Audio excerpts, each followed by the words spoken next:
ब्रह्म से शिव बाबा पधारे, बोलते ध्वनियों। ब्रह्म से शिव बाबा पधारे, बोलते ध्वनियों। ब्रह्म मुख से मधुर वाणी, बोलते ध्वनियों।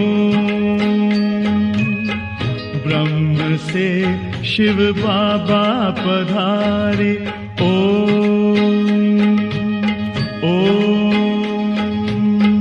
ओम शांति।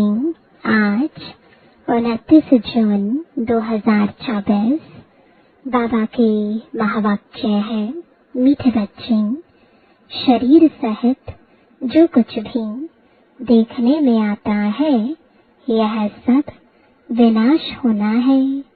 तुम आत्माओं को अब घर लौटना है, इसलिए पुरानी दुनिया को भूल जाओ। प्रश्न है, तुम बच्चे किन शब्दों में सभी को बाप का मैसेज सुना सकते हो? उत्तर है, सभी को सुनाओ कि बेहद का बाप बेहद का वर्षा देने आया है। अब हद के वर्षे का समय पूरा हुआ, अर्थात भक्ति पूरी हुई। अब रावण राज्य समाप्त होता है। बाप आया है तुम्हें रावण 5 विकारों की जेल से छुड़ाने। यह पुरुषोत्तम संगम युग है। इसमें तुम्हें पुरुषार्थ कर दैवी गुणों वाला बनना है। सिर्फ पुरुषोत्तम संगम युग को भी समझ ले तो स्थिति श्रेष्ठ बन सकती है। ओम शांति। अब रूहानी बच्चे क्या कर रहे हैं? अव्यभिचारी याद में बैठे हैं। एक होती है अव्यभिचारी याद, दूसरी होती है व्यभिचारी याद। अव्यभिचारी याद अथवा अव्यभिचारी भक्ति जब पहले शुरू होती है तो सब शिव की पूजा करते हैं। ऊंचते ऊंच भगवान वही है। वह बाप भी है, फिर शिक्षक भी है। पढ़ाते हैं। क्या पढ़ाते हैं? मनुष्य से देवता बनाते हैं।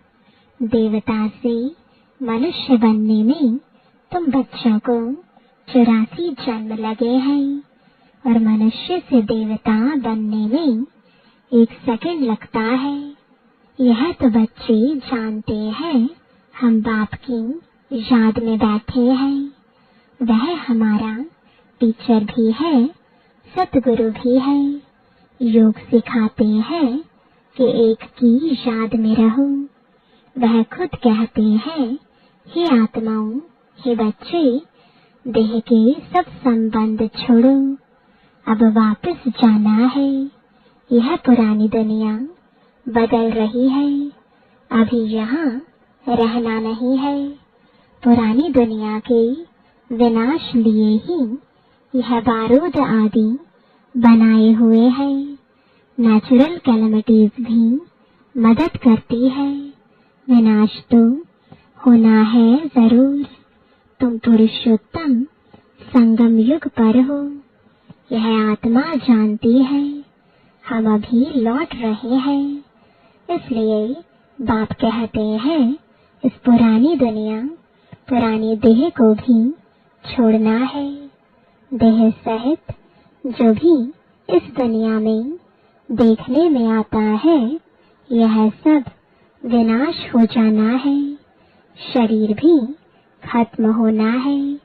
अब हम आत्माओं को घर लौटना है। लौटने बगैर नई दुनिया में आ नहीं सकेंगे। अब तुम पुरुषोत्तम बनने का पुरुषार्थ कर रहे हो। पुरुषोत्तम है यह देवताएं, सबसे ऊंच ते ऊंच है निराकार बाप। फिर मनुष्य सृष्टि में आओ तो इसमें है ऊंच देवता, वह भी मनुष्य है परंतु दैवी गुणों वाले। फिर वही आसुरी गुणों वाले बनते हैं।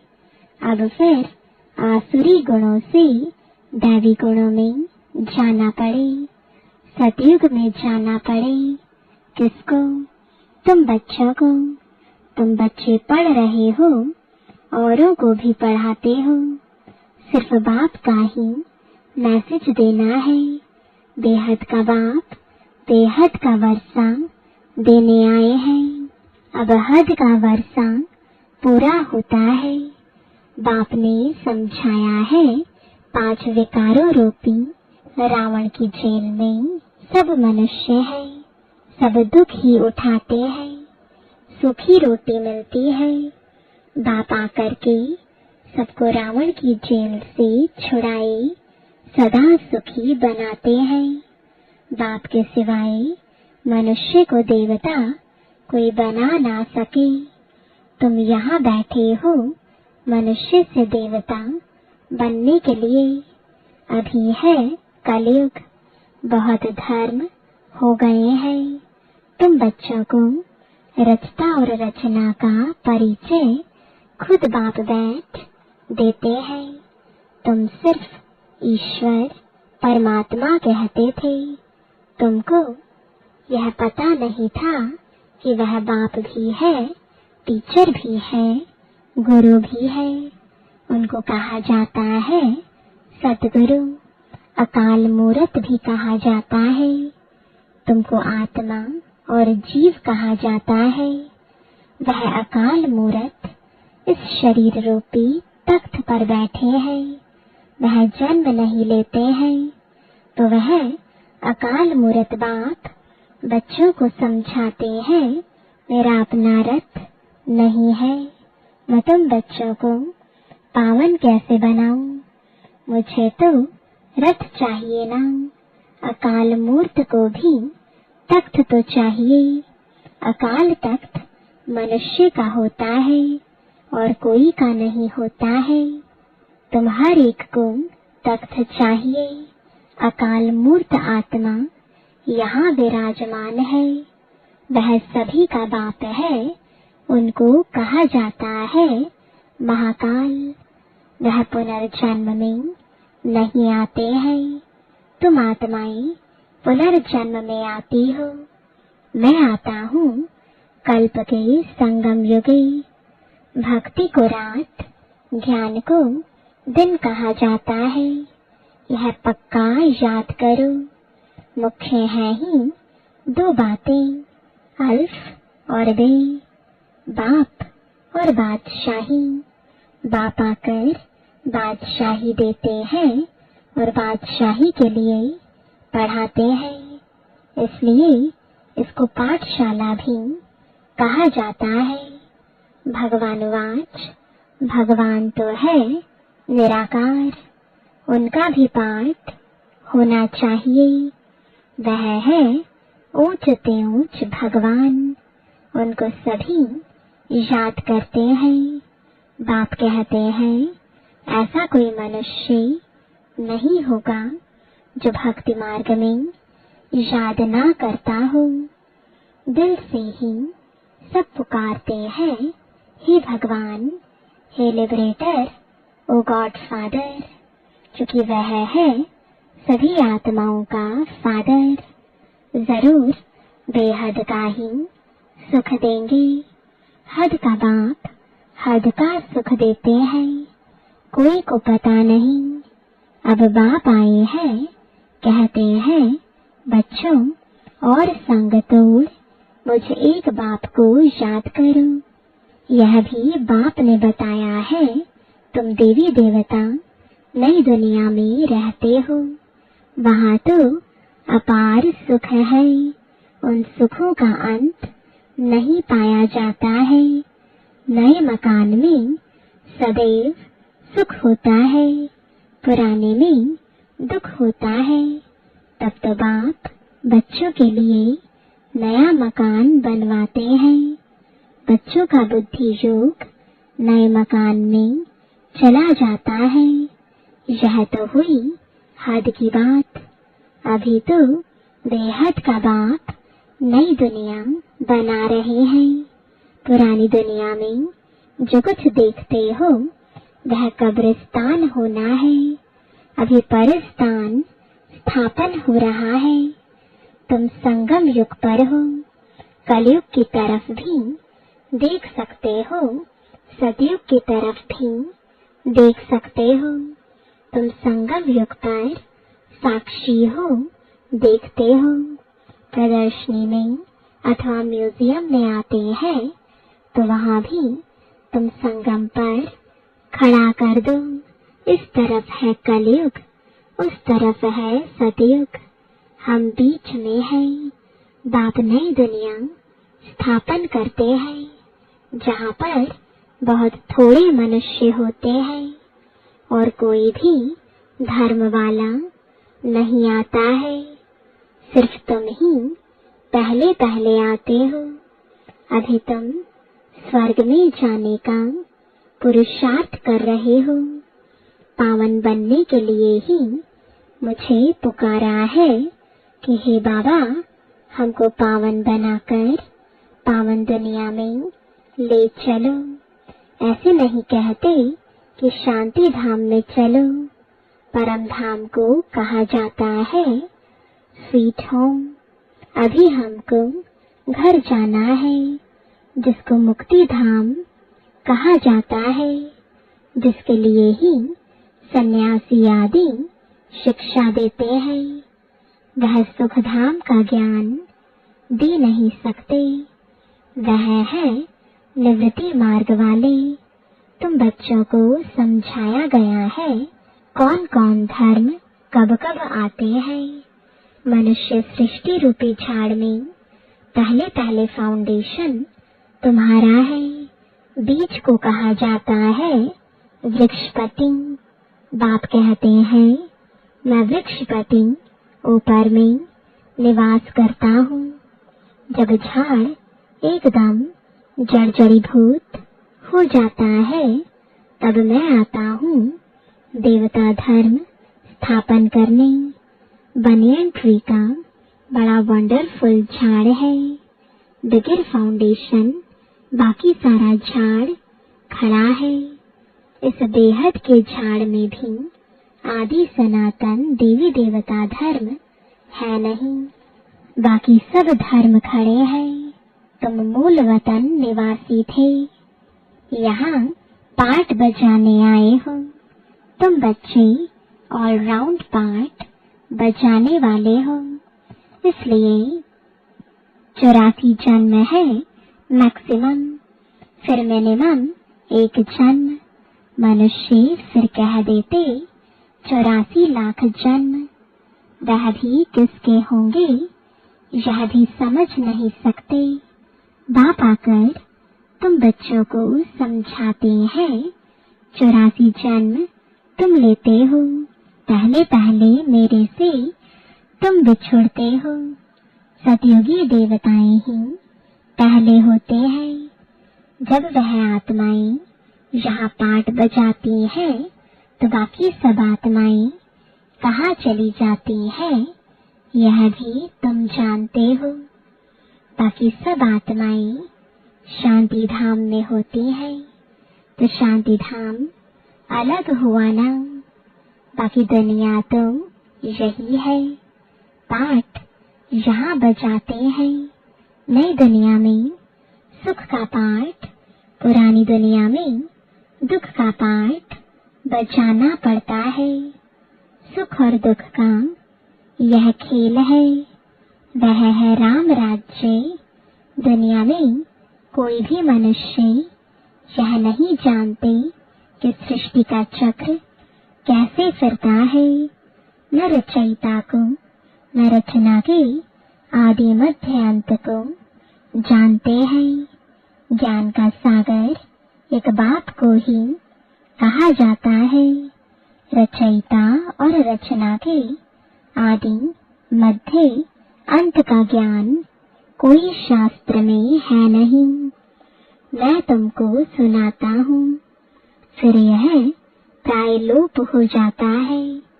सतयुग में यह रहता नहीं। भारत का ही प्राचीन सहज राजयोग गाया हुआ है। गीता में भी राजयोग नाम आता है। बाप तुम्हें राजयोग सिखलाकर राजाई का वर्षा देते हैं, बाकी रचना से वर्षा मिल ना सके। वर्षा मिलता ही है रचता बाप से। हर एक मनुष्य क्रिएटर है, बच्चों को रचते हैं। वह है हद के ब्रह्मा, यह है बेहद के ब्रह्मा। वह है निराकार आत्माओं के पिता, वह लौकिक पिता, यह फिर है प्रजापिता। प्रजापिता कब होना चाहिए? क्या सतयुग में?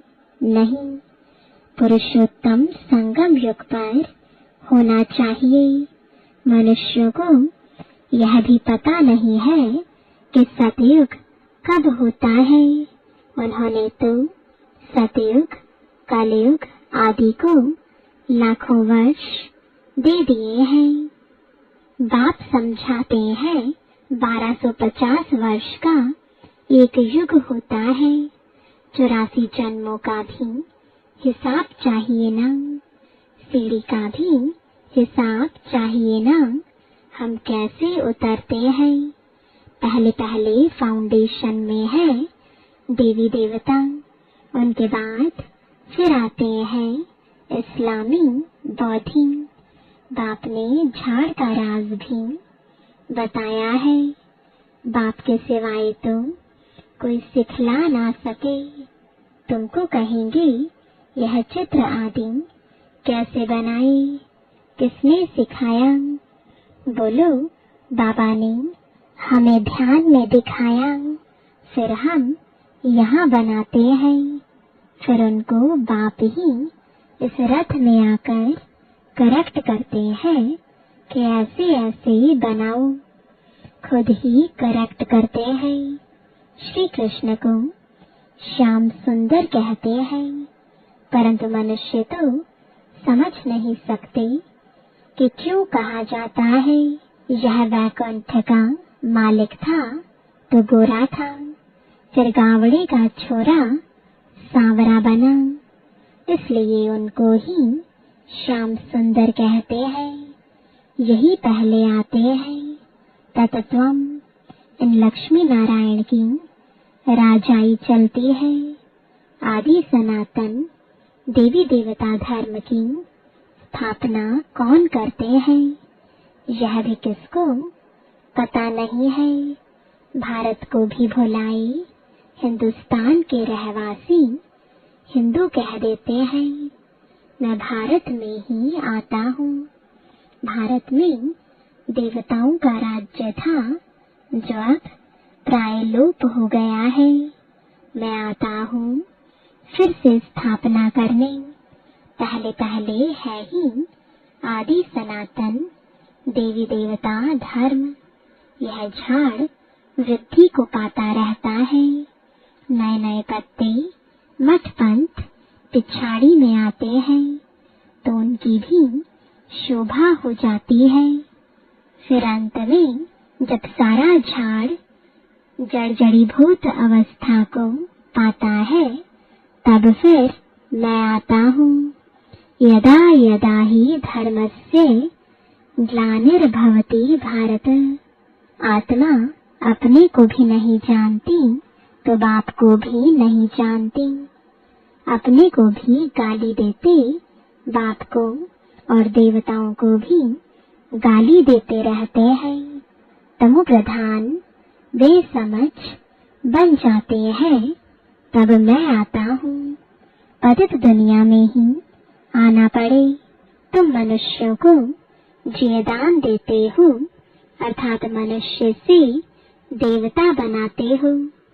सब दुखों से दूर कर देते हो, सो भी आधा कल्प के लिए गायन भी है ना वंदे मातरम। कौन सी माताएं जिनकी वंदना करते हैं, तुम माताएं हो, सारी सृष्टि को बहिष्ट बनाती हो। भल पुरुष भी हैं, लेकिन मेजॉरिटी माताओं की है, इसलिए बाप माताओं की महिमा करते हैं। बाप आकर तुमको इतनी महिमा लायक बनाते हैं। अच्छा, मीठे मीठे सिकिलदे बच्चों प्रति माता पिता बाप दादा का याद प्यार और गुड मॉर्निंग। रूहानी बाप की रूहानी बच्चों को नमस्ते। रूहानी बच्चों की रूहानी बाप दादा को गुड मॉर्निंग और नमस्ते। धारणा के लिए मुख्य सार है, पहला, अपार सुखों की दुनिया में चलने के लिए संगम पर खड़ा होना है। साक्षी हो, सब कुछ देखते हुए बुद्धि योग नई दुनिया में लगाना है। बुद्धि में रहे, अभी हम वापस घर लौट रहे हैं। दूसरा, सभी को जियादान देना है। मनुष्य से देवता बनाने की सेवा करनी है। बेहद के बाप से पढ़कर दूसरों को पढ़ाना है। दैवी गुण धारण करने और कराने हैं। वरदान है, सदा श्रेष्ठ समय प्रमाण, श्रेष्ठ कर्म करते वहाँ वहाँ के गीत गाने वाले भाग्यवान आत्मा भव। इस श्रेष्ठ समय पर सदा श्रेष्ठ कर्म करते वहाँ वहाँ के गीत मन से गाते रहो। वहाँ मेरा श्रेष्ठ कर्म या वहाँ श्रेष्ठ कर्म सिखलाने वाले बाबा। तो सदा वहाँ वहाँ के गीत गाओ। कभी गलती से भी दुख का नजारा देखते भी हाय शब्द नहीं निकलना चाहिए। वहाँ ड्रामा वहाँ और वहाँ बाबा वहाँ। जो स्वप्न में भी नहीं था, वह भाग्य घर बैठे मिल गया। इसी भाग्य के नशे में रहो। स्लोगन है, मन बुद्धि को शक्तिशाली बना दो, तो कोई भी हलचल में अचल अडोल रहेंगे। ओम शांति।